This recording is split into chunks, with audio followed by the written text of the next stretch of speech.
Nah, ulama muda Muhammadiyah kembali membicarakan guru gembul. Contoh hidup orang yang lisannya lebih cepat daripada pikirannya.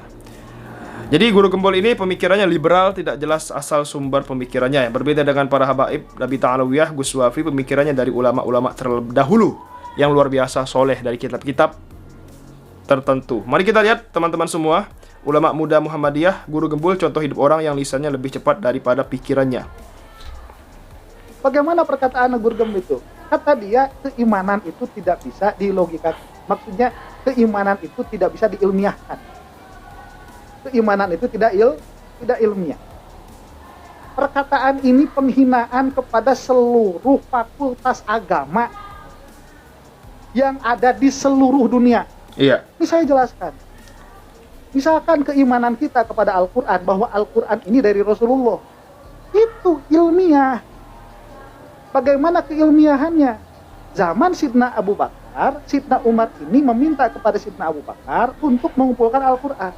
Disitulah terjadi pengumpulan data mengenai Al-Quran. Data di pengumpulan data nih. Kenapa? Karena Al-Quran dulu tidak ada di dalam kenyataannya satu kitab yang disepakati oleh seluruh orang bahwa ini adalah susunan lafaz yang dinisbahkan kepada Rasulullah, yang oleh Rasulullah dikatakan ini dari Allah. Itu tidak ada. Lah makanya pada zaman Sidna Abu Bakar itu dikumpulkanlah pengumpulan data. Bagaimana pengumpulan datanya? Datanya ada di dalam kepala orang-orang. Karena dulu itu verbatim, lewat lisan.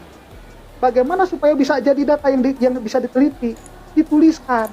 Makanya ada Zaid bin Thabit.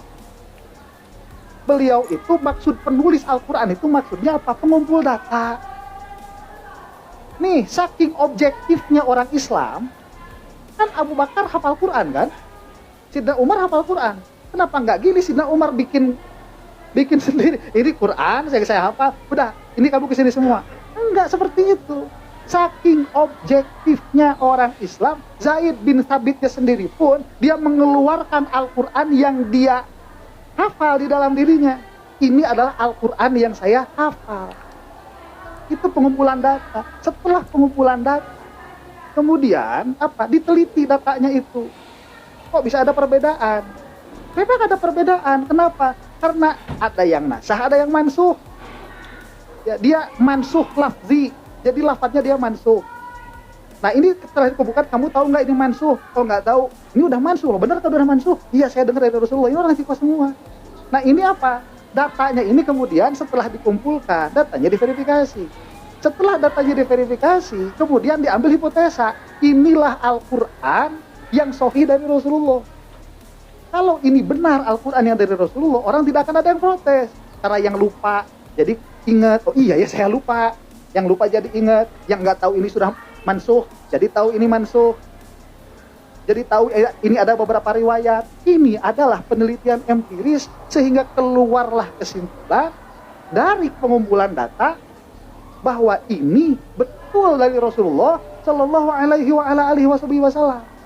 Dan ini tidak akan mungkin salah. Kenapa? Karena ijma semuanya, nggak ada yang protes. Sedangkan orang Arab itu paling senang protes. Dulu itu. Ya, contohnya Sidna Abu Bakar waktu memerangi orang yang nggak bayar zakat, itu Sidna Umar protes paling kencang itu. Ini memang selesainya di masa Sidna Utsman. Dan Rasulullah menjamin la tajtamiu ummati ala dolalatin. Umatku tidak akan ijma di dalam satu perkara yang dolalah. Nah ini ya. Jadi Al-Quran itu dia subut ilmiah. Kita mengatakan bahwa Al-Quran ini dari Rasulullah SAW. Iya. Bahwa dari cover ke covernya itu tidak ada perkataan selain yang diucapkan oleh Rasulullah. Yang mana ini dinisbahkan kepada Allah. Nah nanti lain lagi ceritanya, tahu dari mana kita ini? Dari Allah. Itu penalaran.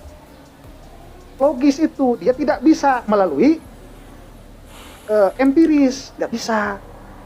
Harus melalui rasio. Karena kalau empiris ya gimana? Malaikat Jibrilnya nggak ada. Nggak bisa ditanya sama kita. Makanya nanti belajarnya di mana? Belajarnya itu hubungan antara ilmu kalam, hubungan antara kalamullah dengan mukjizatnya Rasulullah SAW di situ. Dengan Rasulullah tidak akan pernah bohong. Maka di sini bisa masuk nih kajian apa? Kajian linguistiknya bisa masuk. kajian sosialnya bisa masuk karena Rasulullah tidak pernah berbohong dan lain sebagainya. Nih Gurgem ya, kalau yang kamu maksud tidak ilmiah itu dalaman Al-Quran nih. Bisakah dalaman Al-Quran itu bagaimana? Nanti ada surga, nanti ada neraka, kalau mati demikian, bahwa dosa yang tidak akan diampuni oleh Allah itu apa? Musyrik. Ini gimana kita cara ngetesnya? Itu bukan tidak ilmiah. Ini tidak ada lapangan untuk membuktikannya. Ya gimana kita mau membuktikannya? Wong ini kabar gaib kok. Lapangannya tidak ada. Ini mirip seperti teori relativitasnya Einstein. Relativitas waktu. Gimana kita bisa membuktikannya? Ya nggak ada. Wong kita nggak punya sesuatu yang lebih cepat daripada cahaya kok. Tapi secara hitung-hitungan dia benar. Dan dalam beberapa kasus dia bisa dibuktikan. Makanya meskipun ini tidak pernah secara nyata dibuktikan, orang menerima bahwa ini ilmiah. Nah Al-Quran itu, kita mengatakan isi dari Al-Quran ini tidak bisa diuji secara empiris. Kenapa? Karena tidak ada lapangannya. Kalau kamu mau menguji secara empiris, gampang. Kamu naik sutet, terus jatuh. Itu namanya akhirat. Jadi akhirat itu nggak lama. Akhirat itu deket. Lebih dekat daripada jarak kamu ke kantor kamu. Banyak orang jalan atau naik motor ke kantor 10 kilo, baru 2 kilo udah mati. Iya, benar. Berarti akhiratnya itu lebih dekat daripada kantornya. Iya, betul. Baru tuh, empiris tuh, manrob buka tuh, kedengeran pakai telinga. Betul banget. Kata Rasulullah, kalau nggak hati-hati, apa namanya, pipis nggak hati-hati, siksa kubur. Tuh empiris tuh. Cuman kalau ini sudah terbukti secara empiris oleh matamu, oleh telingamu, oleh kulitmu sudah terasa itu, kamu nggak bakal bisa balik lagi. Iya, betul.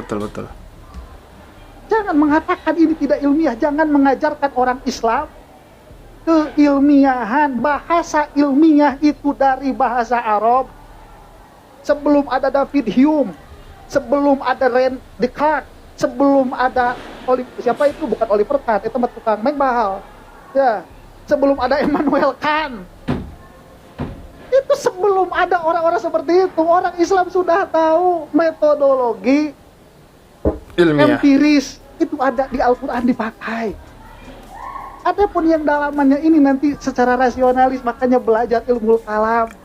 Kalau mau empiris gampang, naik sutet, Lompat. ke bawah, udah langsung empiris seketika itu juga.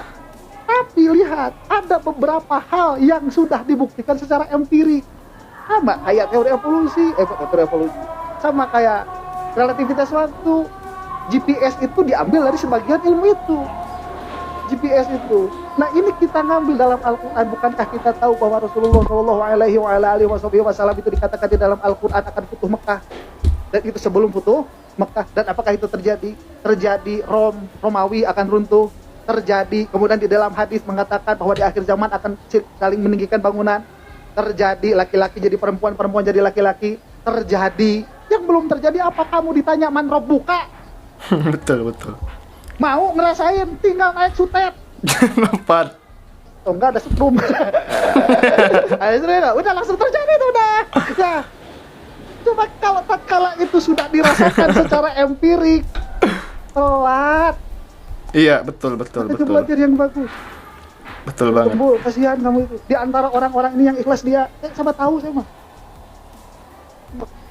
Nah, luar biasa ya, ulama muda ini luar biasa memberikan penjelasan kepada kita mengenai arti ilmiah sesungguhnya. Jadi kalau mau coba ilmiah, ya buktikan sendiri wahai guru gembul, lompat dari jembatan ya kan. Nah, kau akan merasakan sendiri itu benar atau tidak.